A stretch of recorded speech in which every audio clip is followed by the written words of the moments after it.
faith can move mountains. நம்பிக்கை மலையை கூட நகர்த்திடும் அப்படின்னு சொல்லுவாங்க. அப்ப இந்த மன உறுதியில வந்து என்ன ஒரு குணமா, என்ன ஒரு விஷயம் அடங்கி இருக்குன்னா, நம்பிக்கை வந்து அடங்கி இருக்கு. நம்பிக்கை வேண்டும். நல்லது என்றைக்குமே வெற்றி பெறும். நான் ஒரு நல்ல எண்ணத்தை கொண்டு வரேன்னா, அது கண்டிப்பா அது வெற்றி பெறும்.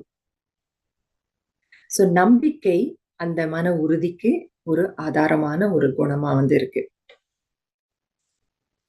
ஏன்னா, அதாவது நம்பிக்கையும் அந்த ஒரு அதாவது ஃபெய்த் டிட்டர்மினேஷன் 2 வார்த்தை ஆங்கிலத்துல சொல்றோம் இல்லையா? நம்பிக்கை, மன உறுதி.